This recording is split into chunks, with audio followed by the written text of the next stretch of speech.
테슬라의 경쟁 상대는 완성차 기업이 아닙니다. 얘 도대체 뭐라는 거야? 결론부터 말씀드리자면 테슬라는 절대 전기차 시장을 독점할 수 없습니다. 너가 드디어 미친 거냐 왕개미야? 천만 테슬라맥에 맞고 싶은 거냐? 이제 테슬라는 자동차 판매량 실적이 중요한 게 아닙니다. 에 더욱 주목하며 테슬라의 미래를 평가해야 합니다.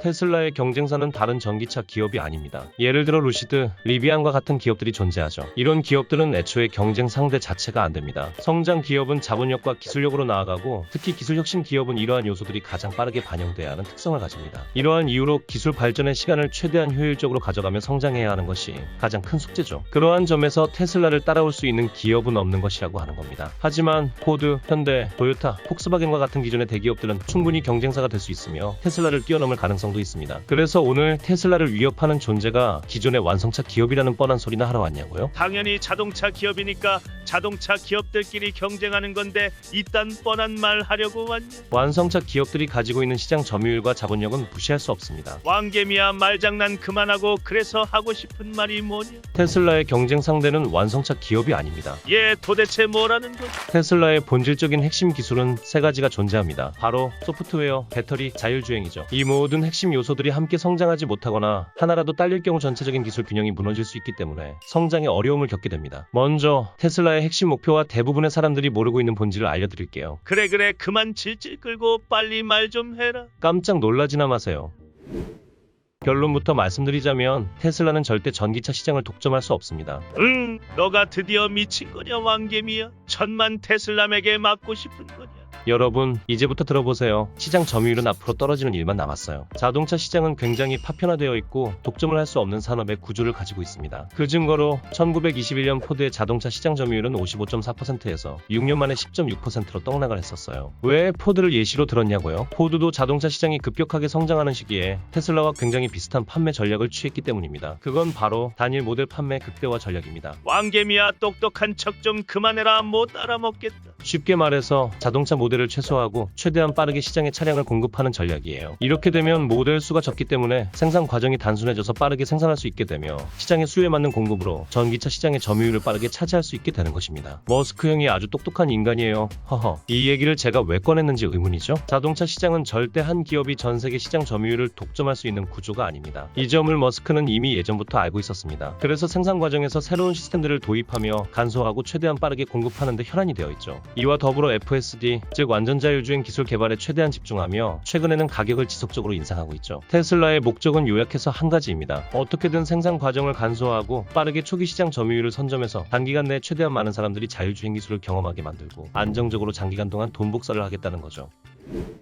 테슬라의 FSD 옵션은 현재 1200만원에 달합니다. 그리고 이 FSD 기술은 무한으로 복제하고 탑재시켜서 벌어들일 수 있는 수익이기 때문에 미래 수익성이 어마어마하죠. 소프트웨어 기술은 한번 구축해두면 생산 과정에 비용이 발생하지 않기 때문입니다. 테슬라에 투자하고 있는 분들은 명심하세요. 이제 테슬라는 자동차 판매량 실적이 중요한 게 아닙니다. FSD 이용자 증가율에 더욱 주목하며 테슬라의 미래를 평가해야 합니다. 차량 판매는 일정 수준이 지난 이후부터 그저 기술을 담아내기 위한 기기일 뿐 큰 비중을 차지하지 않기 때문이죠. 사람으로 치면 현재 시장이 테슬라의 외모만 보면서 본질적인 내면을 보지 않고 있다는 겁니다. 최근 테슬라의 FSD는 이용자 수가 점점 감소하고 있습니다. FSD 채택률이 감소하게 될 경우 테슬라 구매자들이 자율주행 기술에 대한 평가가 좋지 못하다는 의미이며 테슬라의 비전은 이뤄내기 어려워집니다. 반대로 채택률이 증가하게 될 경우에는 구매자들이 자율주행 기술을 좋게 평가한다는 의미로 작용하게 되고 비전을 빠르게 이뤄내고 있다고 평가할 수 있겠죠.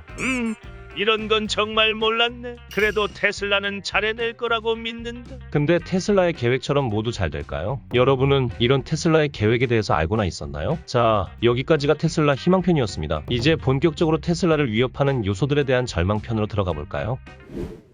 결론부터 말씀드리자면 테슬라가 이렇게 내세우는 자율주행 기술의 공식 종합 점수는 꼴찌입니다. 왕개미야 너 지금 뭐라고 한 거냐? 테슬라 주행 기술 개쩌는 거 유튜브에서 내가 똑똑히 봤는데. 네, 제대로 시장의 기술력을 선보이기 시작하고 주목받고 있는 건 테슬라가 1등인 건 사실이니까요. 그리고 기업은 이익을 목표로 하는 집단이죠. 당연히 마케팅 용도로 제품 홍보 목적을 가지고 기업의 기술력을 퍼뜨리는 건 당연히 해야 할 전략입니다. 자, 이건 자율주행 기술 종합점수 순위 자료입니다. 보시는 대로 1위는 웨이모로 85.6점, 꼴등은 테슬라로 3.47점입니다. 리더 구간에서도 1위로 달리고 있는 웨이모와 저 멀리 팔로어에 해당하는 외로운 테슬라 보이시죠? 현재 자율주행 기술 수준은 이게 현실입니다. 웨이모는 현재 최소 0레벨부터 최대 5레벨 중에 레벨 레벨 4의 수준까지 이뤄냈고 미친 듯이 혼자 전력 질주하고 있어요. 근데 이게 말이 되니? 웨이모는 이렇게 기술력이 대단한데 테슬라처럼 판매는 안 하는 거냐? 웨이모와 테슬라의 접근 방식 자체가 완전히 다르기 때문입니다. 웨이모는 한 번에 자율주행 4단계를 이뤄낸 후에 시장의 기술력을 선보이고 판매를 시작하는 것이 현재 자율주행 시장에 접근하기 가장 좋은 방식이라고 판단한 겁니다. 이 방법이 정부와 친화적인 관계를 이어갈 수 있고 규제에 대한 허가를 받는 과정과 판매 전략에도 더욱 용이하다고 생각했으니까요. 하지만 테슬라는 자율주행 1단계부터 바로 상품을 시장에 출시하고 벌어들인 자금을 토대로 차근차근 기술력을 발전시켜서 자율주행 기술력을 올려나가는 방식을 택했습니다. 기술력을 빠르게 선보이지 않으면 투자금도 받지 못하고 언제든지 회사가 망할 위기에 처할 수 있었기 때문에 보여지는 것에 집중하는 방식을 어쩔 수 없이 선택해야 했기 때문이었죠. 머스크에게는 이게 최선이었습니다.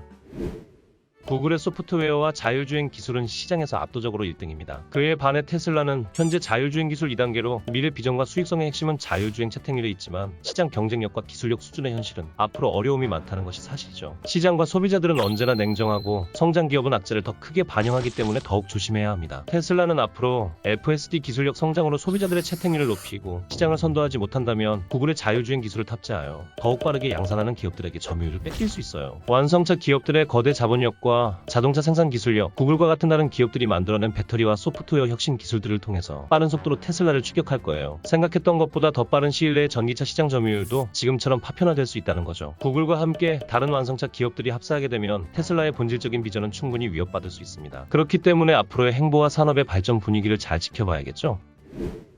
하지만 여러분, 테슬라는 다른 기업들과 비전 자체가 다르고 나아가고자 하는 방향성이 본질적으로 달라요. 다 갈구고 패놓고 이제 와서 이런 말을 하냐? 이미 너 때문에 매도 버튼 장전 중이다. 어떤 기업에 투자해도 100%라는 개념은 존재하지 않습니다. 우리는 언제나 이성적으로 시장을 지켜봐야 할 필요성이 있고 자신의 자산을 리스크로부터 방어하는 것이 투자자의 필수적인 자세죠. 개미 여러분, 앞으로 우리 함께 현명한 투자합시다.